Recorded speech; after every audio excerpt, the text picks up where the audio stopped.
Part 1. The Mental Battlefield of Money. Friends, in our previous conversations, we have often explored the practicalities of wealth management, investment strategies, and the disciplined stewardship of God's resources. Yet before we delve further into actionable steps, we must first address a radical biblical truth that undergirds all financial success or struggle. It is this: your financial life is not primarily shaped in your wallet, nor solely by economic indicators, but profoundly and primarily in your mind. The decisions you make, the actions you take, and indeed the very outcomes you experience with money are forged in the crucible of your thoughts long before they manifest in your bank account or your balance sheet. This concept might seem counterintuitive in a world obsessed with external circumstances, but Scripture consistently reveals the power of our inner world. Consider for a moment the insidious nature of thoughts of scarcity, fear, and defeat when it comes to your finances. These are not merely fleeting emotions. They are deeply ingrained patterns of thinking that, if left unchecked, construct a real prison, far more potent, far more restrictive than any actual debt or economic downturn could ever be. A person deeply shackled by a scarcity mindset, for example, might hoard out of fear, miss opportunities due to perceived lack, or avoid generosity even when they possess adequate resources.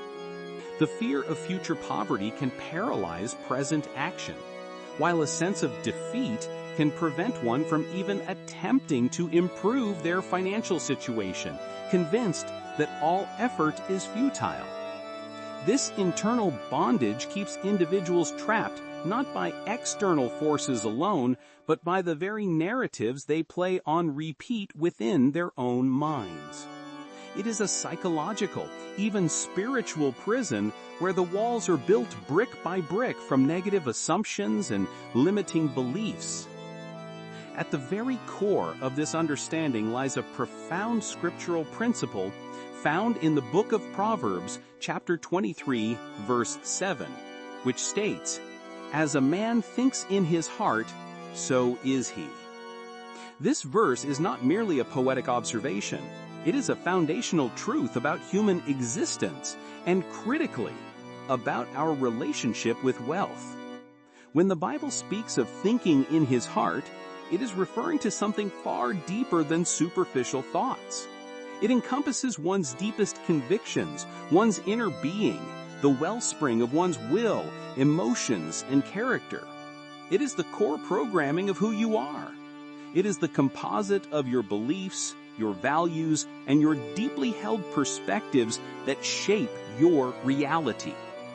Therefore, if one consistently thinks in their heart that money is evil, or that they are destined for poverty, or that they will never escape debt, then their very being will align with these deeply held beliefs. Their actions will follow their thoughts.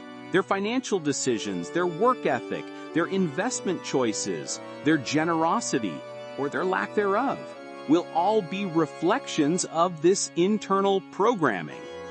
For instance, a person convinced of their own financial incapability will likely shy away from learning new skills or avoid taking calculated risks that could lead to growth. Their internal narrative becomes their external destiny. Conversely, if a person thinks in their heart about abundance, about God's provision, about wise stewardship, and about their capacity to create value, then their external reality will begin to shift in congruence with these positive, faith-filled convictions. They will seek opportunities, learn diligently, save wisely, and give generously, embodying the very mindset they cultivate within. Understanding this principle is truly liberating. It means that while external circumstances certainly present challenges, the ultimate power to navigate and even transform your financial landscape resides within you, in the very core of your thought life. The first step towards true financial freedom, then, is not merely to balance a budget, but to engage in a spiritual and mental battle for the dominion of your own mind. It is about actively cultivating a mindset of biblical truth, of abundance, and of purposeful stewardship, knowing that as you think in your heart, so shall you become, and so shall your financial reality unfold. Part 2. Faith, the operating system of finances. Having established that our financial destiny is profoundly shaped in the mind, we now turn our attention to the very operating system that enables us to navigate this mental battlefield. Faith. Without faith, our thoughts can become a chaotic landscape, easily overrun by fear and doubt. With faith, however, our minds become fertile ground for abundance, resilience, and strategic thinking, rooted in divine wisdom. The book of Hebrews, in its 11th chapter, verse 1, provides us with a timeless and powerful definition. It states, "Now faith is the substance of things hoped for, the evidence of things not seen." Let us unpack this profound truth within the context of our financial lives. Faith is not mere optimism. It is the substance, the actual tangible reality of what we hope for. It gives concrete form to our aspirations, even when those aspirations appear distant or impossible from a purely worldly perspective. Imagine hoping for a debt-free life, or the ability to fund a noble cause, or to build a flourishing enterprise that provides jobs and serves the community. Faith takes these hopes, these future visions, and imbues them with present reality in our hearts and minds. It means that you hold the picture of a prosperous, generous, and well-managed financial future so vividly in your inner being that it becomes a real motivating force today. Furthermore, faith is the evidence of things not seen. This speaks to a profound conviction that transcends what our physical eyes or current bank statements reveal. When there is no immediate visible proof of how a goal will be achieved, faith provides the internal certainty, the unshakable conviction that God is at work, that opportunities will emerge, and that the path will be made clear. It is the spiritual assurance that what God has promised, He is also able to perform. For the entrepreneur starting a venture with limited capital, or the family striving to overcome significant debt, this evidence of things not seen is not a naive denial of reality, but a powerful trust in higher reality, a divine plan that often unfolds in ways we cannot initially perceive.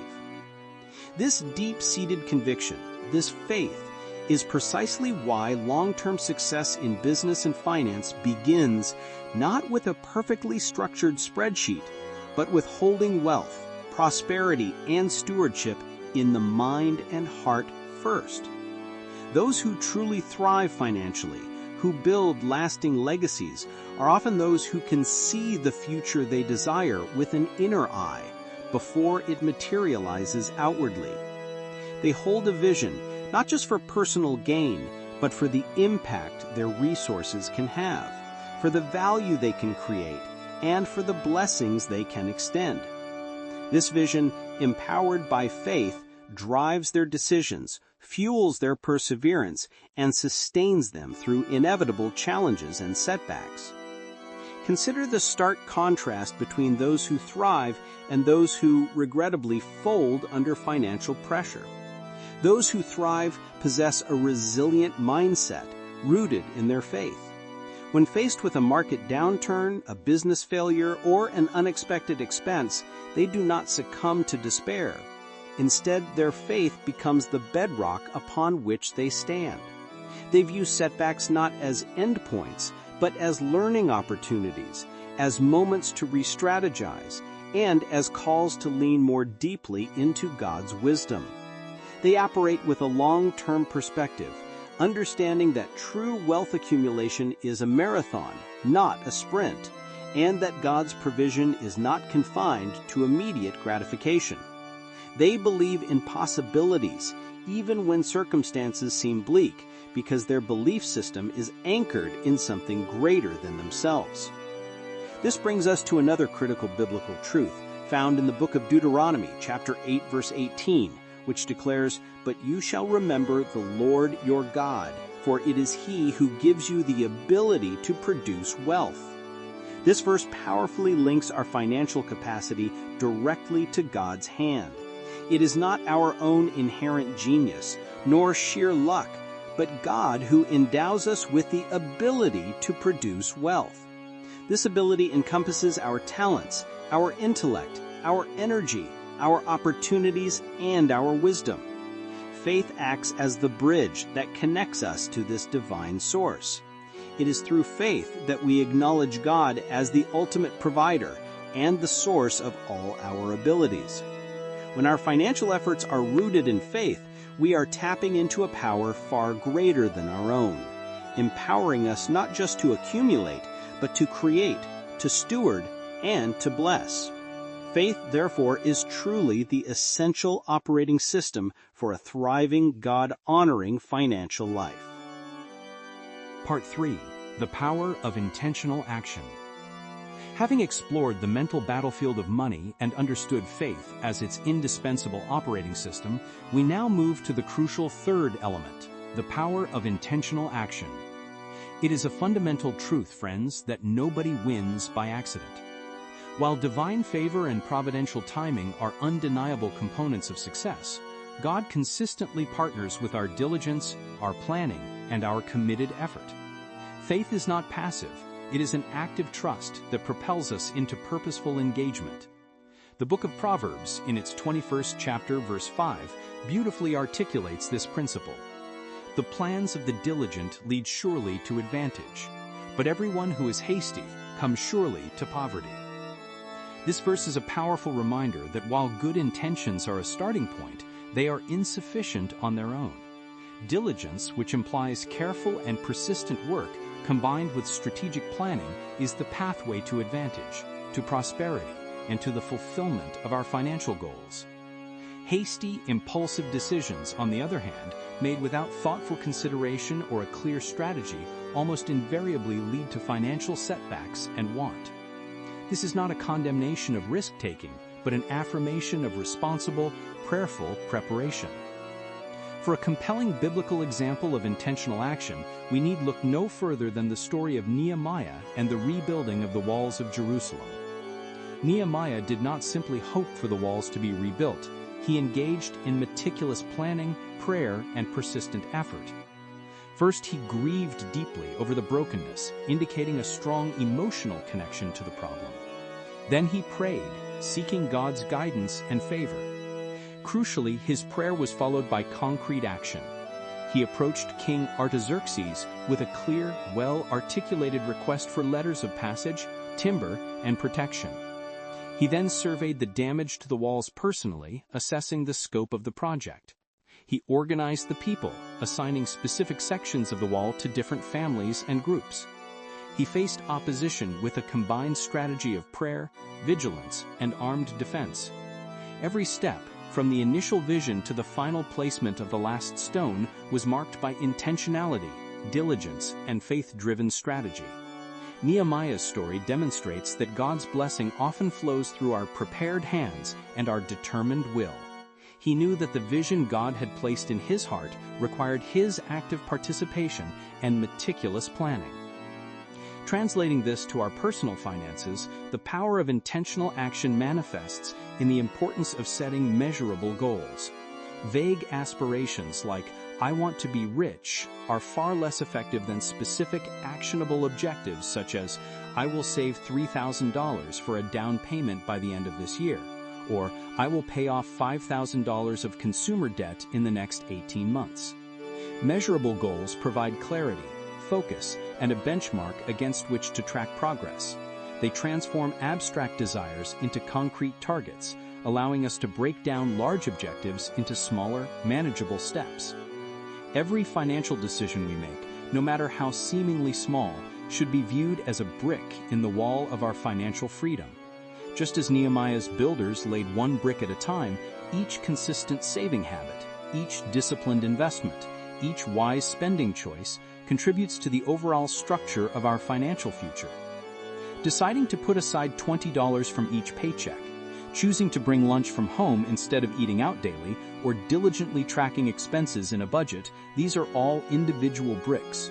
On their own, they might seem insignificant, but accumulated over time and intentionally placed according to a larger plan, they collectively build a strong, resilient wall of financial security and freedom.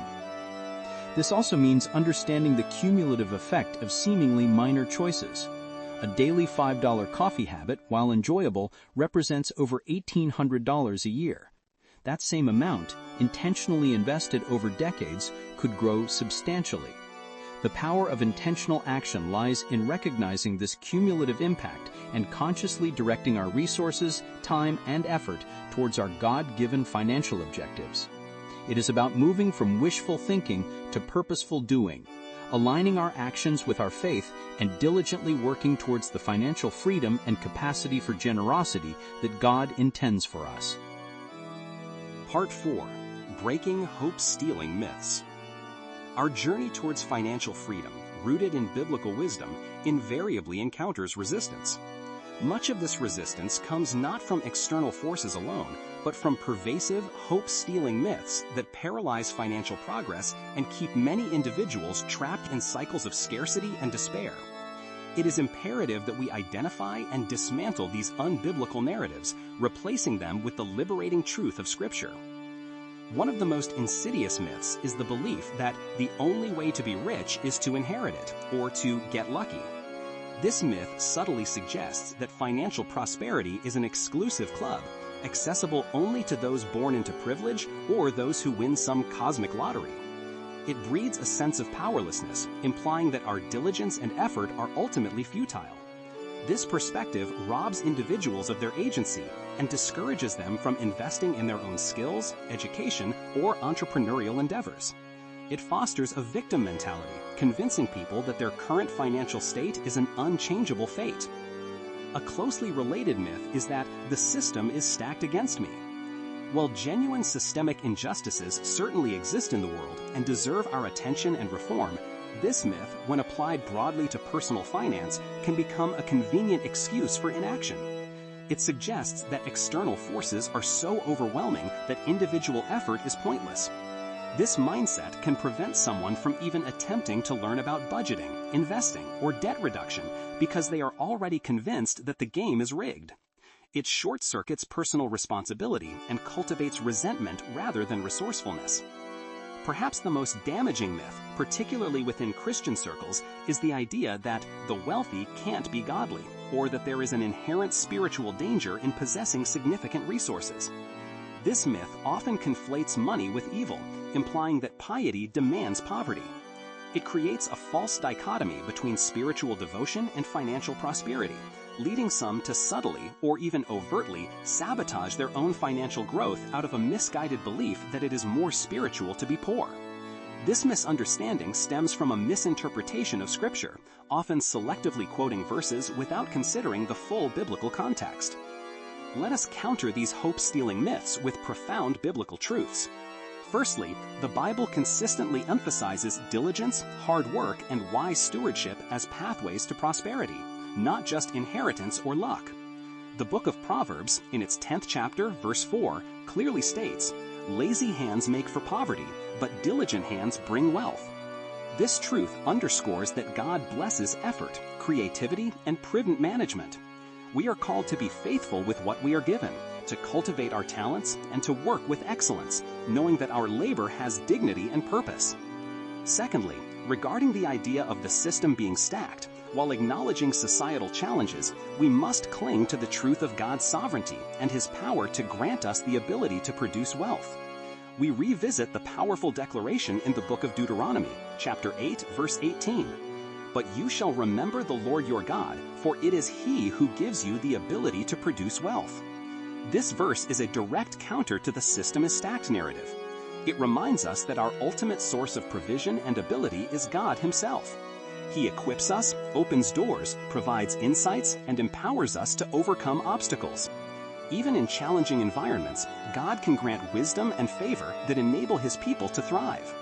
Our focus should be on trusting His ability and exercising our God-given capacity rather than being paralyzed by perceived limitations.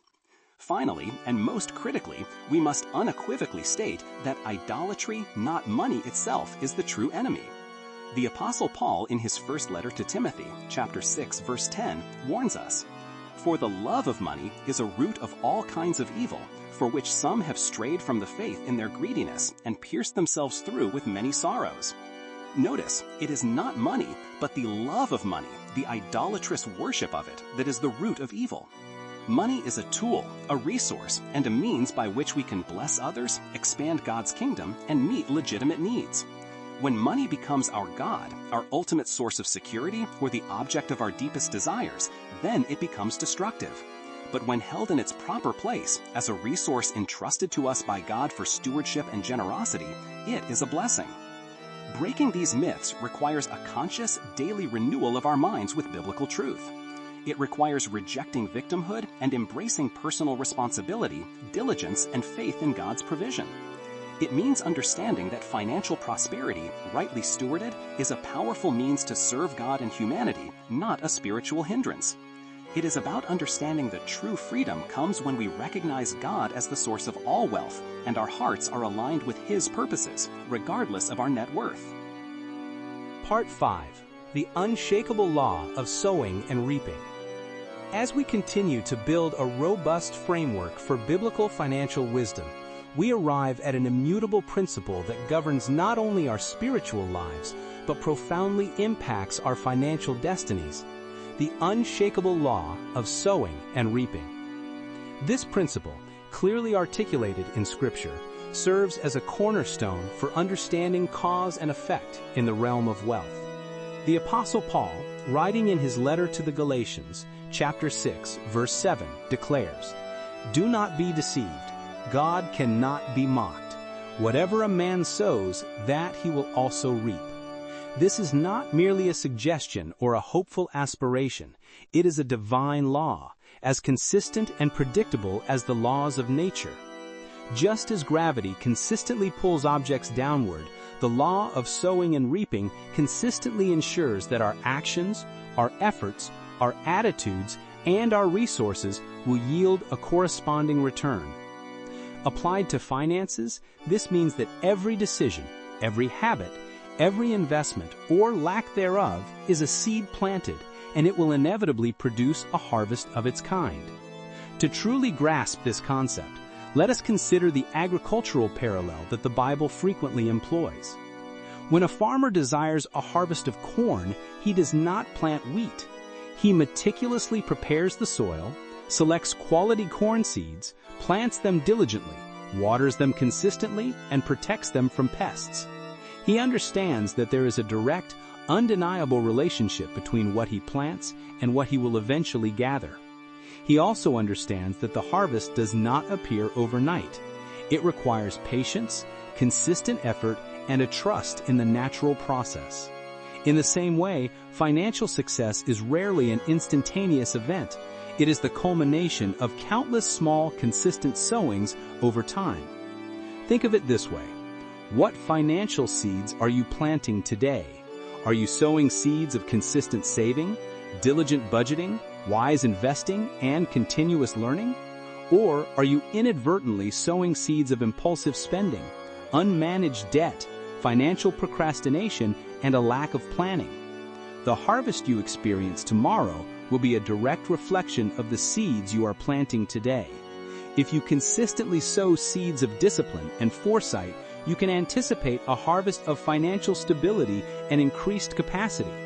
If you sow sparingly or carelessly, you can expect a meager or undesirable harvest.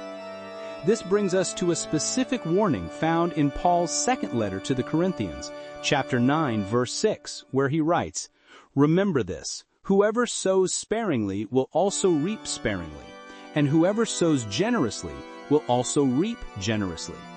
While this verse is often cited in the context of financial giving, its principle extends to all areas of sowing. If we sow sparingly in our financial discipline, putting in minimal effort, making inconsistent choices, or only acting when convenient, we should not be surprised when our financial harvest is also sparse. A half-hearted effort in budgeting will yield a half-hearted result. Sporadic attempts at saving will not build significant reserves.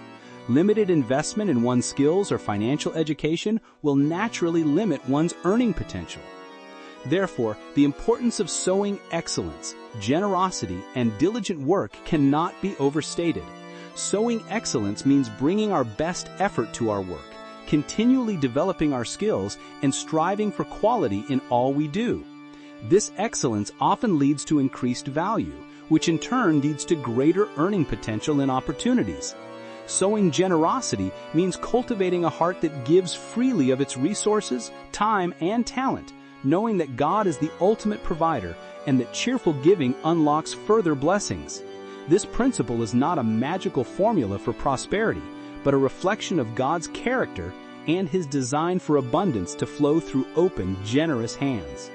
And sowing diligent work means committing ourselves to consistent, focused effort in managing our finances, pursuing our goals, and stewarding the resources God has entrusted to us. It is the steady, faithful application of effort that, over time, builds enduring wealth and freedom. The law of sowing and reaping is an encouragement and a challenge. It encourages us with the promise of a harvest for our faithful efforts, and it challenges us to examine the seeds we are planting. Are they seeds of faith, diligence, and generosity? Or are they seeds of fear, procrastination, and self-indulgence? Understanding this unshakable law empowers us to make conscious, intentional choices, knowing that our financial future is being cultivated one seed at a time by the actions we take today. This profound truth ensures that our efforts are not in vain and that God honors consistency and faithfulness in all areas of our lives, especially our finances. Part 6. The step-by-step path to wealth and generosity. Now that we have laid the theological and psychological groundwork for a biblical approach to finances, it is time to delineate a clear step-by-step path that integrates these principles into actionable steps. This progression is not merely a set of financial techniques. It is a spiritual discipline designed to lead us towards both wealth and, more importantly, outrageous generosity, aligning our hearts and our wallets with God's purposes.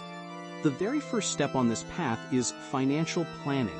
The Lord Jesus Christ Himself underscored the importance of planning in the book of Luke, chapter 14, verse 28, asking, "For which of you, desiring to build a tower, does not first sit down and count the cost, whether he has enough to complete it?" This timeless wisdom applies directly to our financial lives. Effective planning involves understanding your current financial situation, setting realistic goals, and creating a detailed roadmap to achieve them. It means taking the time to assess your income, track your expenses, and project your future needs. Without a clear plan, you are effectively navigating without a compass, susceptible to every financial wind and current. A well-constructed budget is your architectural blueprint for financial success, allowing you to allocate resources intentionally and avoid haphazard spending. Second, and absolutely foundational, is the principle of living on less than you make. The book of Proverbs, in its 21st chapter, verse 20, wisely states, "Precious treasure and oil are in a wise man's dwelling, but a foolish man devours it." A wise person accumulates and conserves resources. A foolish person consumes everything. Living on less than you earn is the bedrock of all financial progress. It is the simple yet profound act of creating a surplus, no matter how small. This surplus is the fuel for every subsequent step, paying down debt, building savings, and investing. It requires discipline, contentment, and often a willingness to delay gratification. This is where the mental battle for money is most keenly fought, as our culture often pushes us towards consumption rather than conservation. The third vital step is to wage a war on debt. The book of Proverbs, in its 22nd chapter, verse 7, offers a stark warning. The rich rules over the poor, and the borrower is the slave of the lender.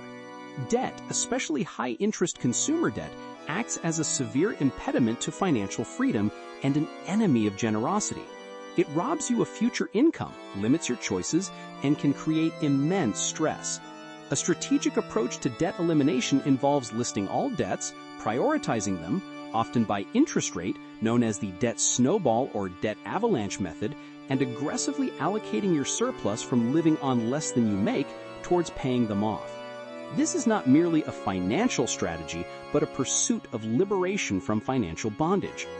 Once debt is under control, the fourth step is building an emergency fund. The book of Proverbs, in its 6th chapter, verses 6 through 8, encourages us to learn from the ant. Go to the ant, O sluggard, consider her ways, and be wise. Without having any chief, officer, or ruler, she prepares her food in summer and gathers her provision in harvest. An ant prepares for lean times during seasons of abundance. Similarly, an emergency fund provides a financial cushion for unexpected life events such as job loss, medical emergencies, or significant home repairs. It typically involves setting aside 3 to 6 months' worth of essential living expenses in a readily accessible, liquid account. This fund prevents you from falling back into debt when unforeseen circumstances arise, providing a sense of security and peace. With an emergency fund in place, we then move to the 5th step, investing wisely. The book of Ecclesiastes, in its 11th chapter, verse 2, advises, "Divide your portion to 7 or even to 8, for you do not know what misfortune may occur on earth." This ancient wisdom speaks to the power of diversification and prudent investment. Investing wisely means allowing your money to work for you, taking calculated risks that align with your financial goals and risk tolerance. It involves educating yourself about different investment vehicles such as mutual funds, stocks, and real estate, and making informed decisions for long-term growth. This is where wealth truly begins to compound, building a legacy for your family and expanding your capacity for future generosity. Finally, and ultimately the culmination of this entire path, is outrageous generosity. All the previous steps, planning, saving, debt elimination, emergency funds, and investing, are not ends in themselves. They are means to an even greater end, to become conduits of God's blessing to others. As we grow in financial capacity, our hearts should expand in generosity, reflecting the very character of God. This means giving cheerfully and sacrificially to our local churches, supporting missions, aiding the poor, and funding initiatives that bring about positive change in the world. Outrageous generosity is not just about giving a tithe. It is about cultivating a spirit of open-handedness that seeks opportunities to bless others beyond expectation, using our God-given wealth to make an eternal impact. This holistic approach transforms our relationship with money from one of anxiety and scarcity to one of purpose, freedom, and profound impact. Part 7. Financial Planning, Counting the Cost. Our comprehensive step-by-step path to achieving financial freedom and embracing outrageous generosity begins with the critical foundational element, meticulous financial planning. This is not merely a secular business practice, but a biblical imperative rooted in wisdom and foresight. It is about bringing clarity and intentionality to our financial lives, ensuring that every decision serves a higher purpose. The Lord Jesus Christ himself, in the book of Luke, chapter 14, verse 28, provides the quintessential illustration of this principle, asking, "For which of you, desiring to build a tower, does not first sit down and count the cost, whether he has enough to complete it?" This profound question underscores the absolute necessity of preparation and calculation before embarking on any significant endeavor, and it applies with equal, if not greater, force to our finances. Our financial future, whether it involves building a thriving business, saving for retirement, purchasing a home, or funding a benevolent cause, is our tower. To build it successfully, we must first sit down and count the cost.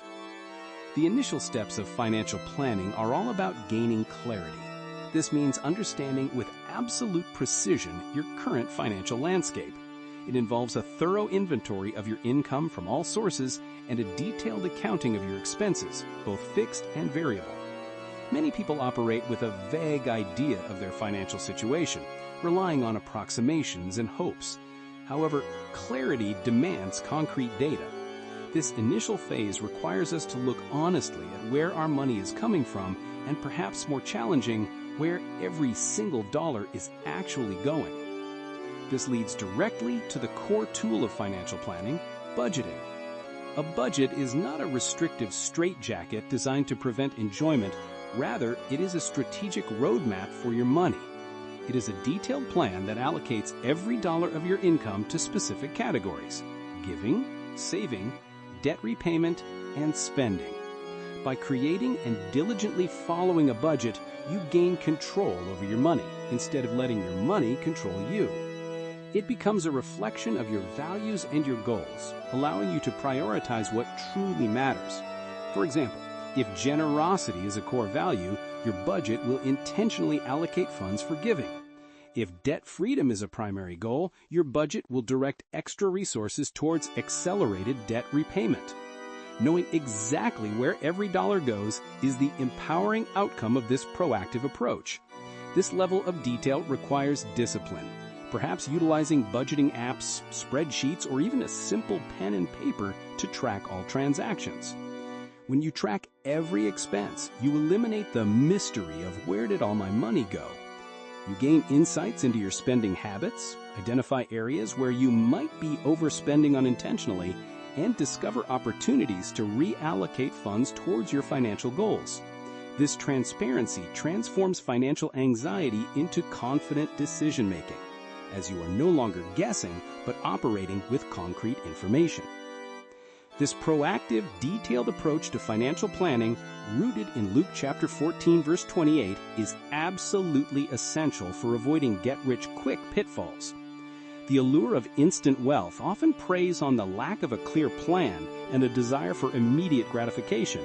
Without a realistic, well-defined financial roadmap, individuals are more susceptible to speculative schemes, risky investments promising unrealistic returns, or impulsive decisions that undermine long-term stability. Financial planning instills patience and a long-term perspective. It teaches that true wealth is built through consistent effort, disciplined choices, and compounding growth over time rather than through sudden windfalls or reckless gambles. It helps us discern between sound financial opportunities and fleeting fads. Ultimately, financial planning is about building a solid financial foundation. Just as a sturdy tower requires deeply set footings and a strong base, a resilient financial life is built upon meticulous planning and disciplined execution. This foundation provides stability during economic uncertainties, empowers you to pursue significant life goals without financial stress, and crucially, creates the capacity for greater generosity. It is the initial act of stewardship that sets the trajectory for a lifetime of financial health and purpose. Part 8. Conquering Debt and Building Reserves. Building upon the foundation of meticulous financial planning and the discipline of living on less than you make, our journey now turns to two critical, interconnected phases: the aggressive elimination of debt and the strategic establishment of an emergency fund. These steps are not merely financial tactics, they are liberating actions that pave the way for true financial freedom and open the door to greater generosity. First, let us address the pressing matter of conquering debt. As we discussed in Part 6, the book of Proverbs, in its 22nd chapter, verse 7, provides a stark warning. The rich rules over the poor, and the borrower is the slave of the lender. This isn't just a metaphor, it's a lived reality for millions. Debt, particularly consumer debt, with its often exorbitant interest rates, exacts a heavy toll on our resources, our peace of mind, and our ability to honor God with our finances.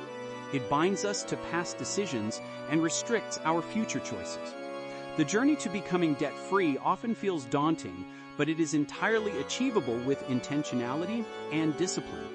One highly effective practical strategy is the debt snowball method. This approach focuses on psychological momentum as much as mathematical efficiency. Here's how it works. First, list all your debts from the smallest balance to the largest, regardless of the interest rate. Second, make minimum payments on all debts except the smallest one. Third, throw every extra dollar you can find, from your budget surplus, side hustles, or windfalls, at that smallest debt until it's completely paid off. Once the smallest debt is gone, you take the money you were paying on it and add it to the minimum payment of the next smallest debt, creating a larger payment. This larger payment snowballs down the list, gaining momentum and rapidly eliminating subsequent debts. The power of this method lies in the series of small victories, providing motivation and building confidence as each debt is wiped out. The profound impact of becoming debt-free cannot be overstated. Imagine the freedom that comes from not owing anyone anything. Imagine the additional income you would have each month that was once consumed by debt payments. This liberated income can then be directed towards saving, investing, and giving. Debt freedom removes a significant burden, reduces stress, and allows you to make financial decisions from a position of strength rather than obligation. It transforms you from a slave of the lender into a steward free to deploy resources for God's glory. Once significant consumer debt is eliminated, excluding perhaps a responsibly managed mortgage, though even that can be a target for early payoff, the next crucial step is building an emergency fund. This is not merely a good idea, it is God's buffer against financial storms. The book of Proverbs, in its 6th chapter, verses 6 through 8, encourages us to learn from the wise foresight of the ant. Go to the ant, O sluggard, consider her ways and be wise.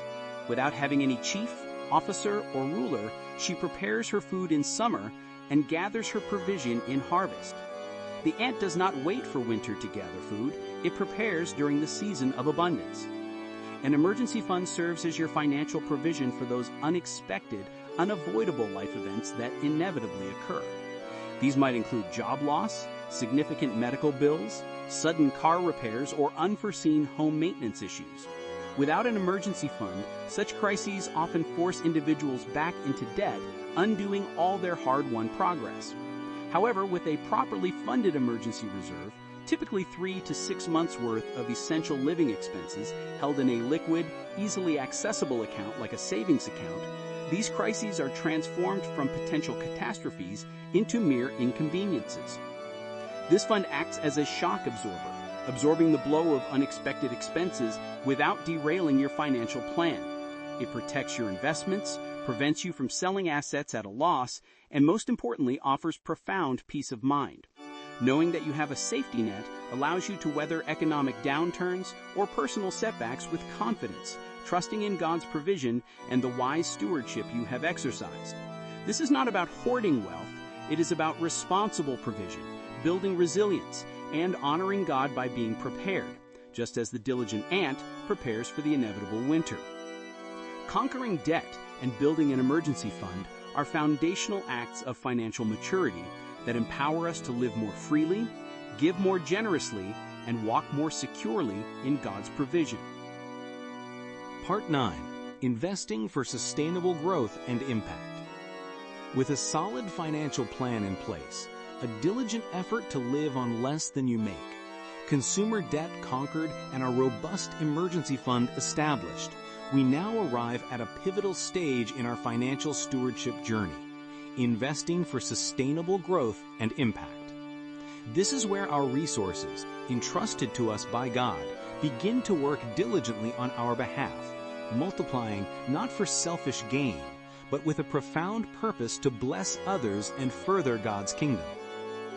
The biblical principles of investing extend beyond mere financial gain. They are rooted in the concept of responsible stewardship and the wise deployment of resources. It is about understanding that God often expects us to cultivate and grow what He has given us, much like the parable of the talents. Our goal is to make our money fruitful, ensuring it not only provides for our needs, but also expands our capacity for generosity.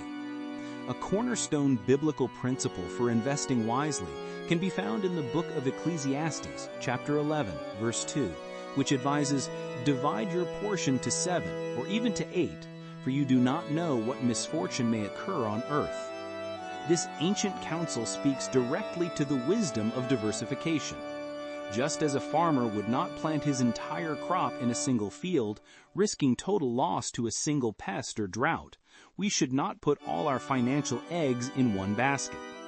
Diversification means spreading your investments across different asset classes, industries, or geographical regions to mitigate risk. It acknowledges that uncertainty is inherent in life and seeks to build resilience into our financial portfolio. This isn't about avoiding risk altogether, which is impossible, but about managing it wisely and prudently, recognizing that God calls us to be good stewards of the resources He provides.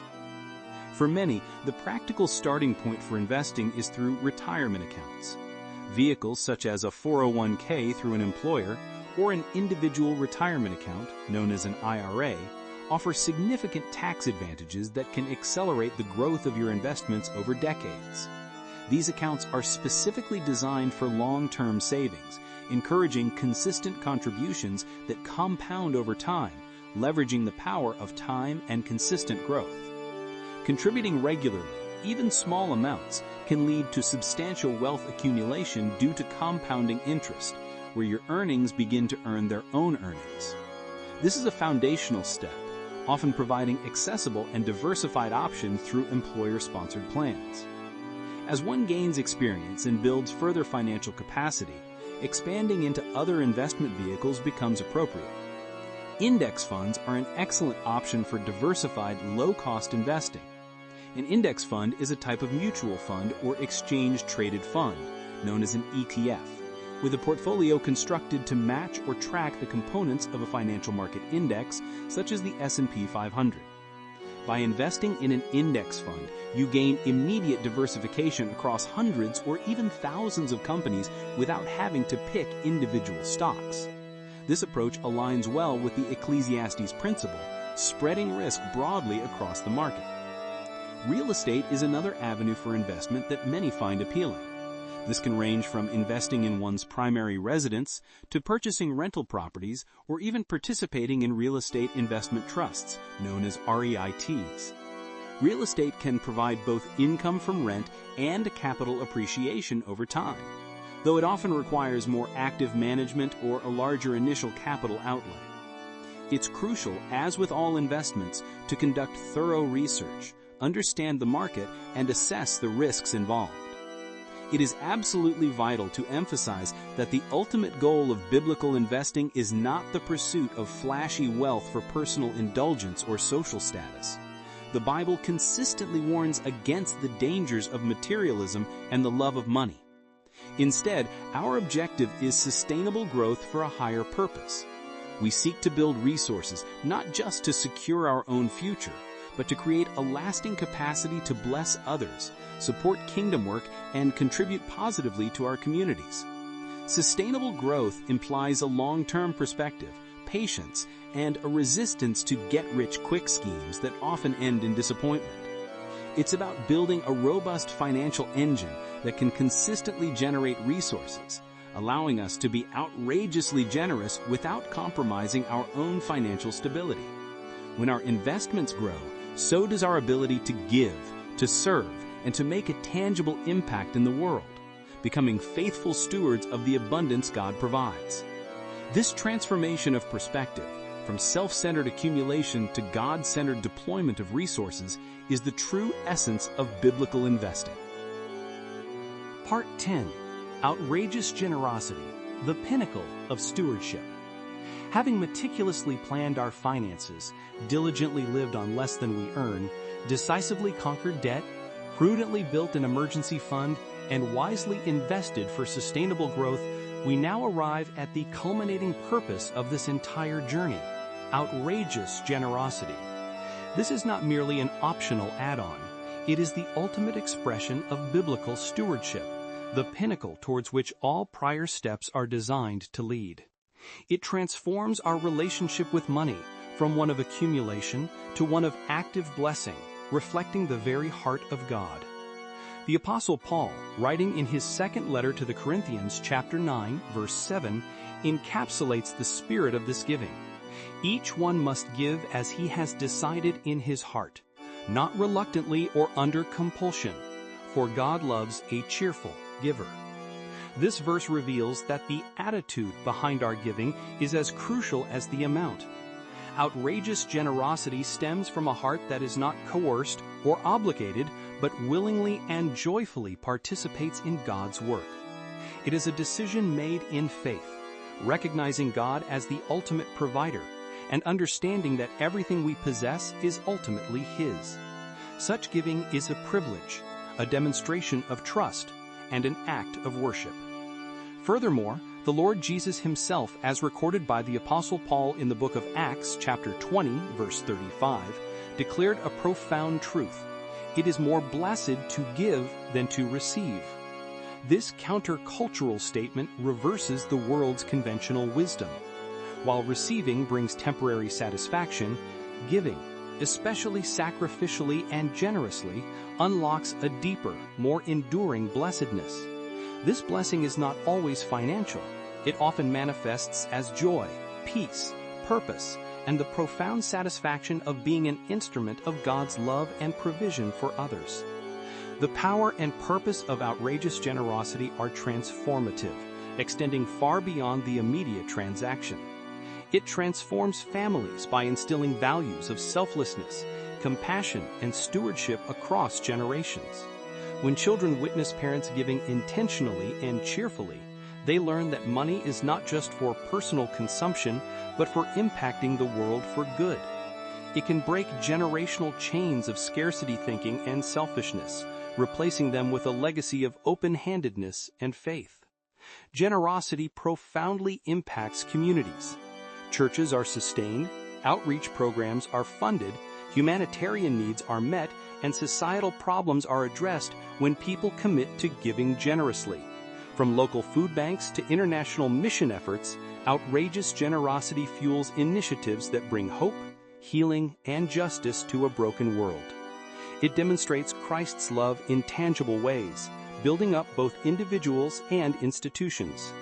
Perhaps most profoundly, giving transforms our character.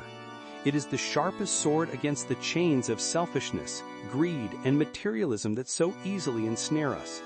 When we release our grip on our possessions, we discover a freedom that money cannot buy.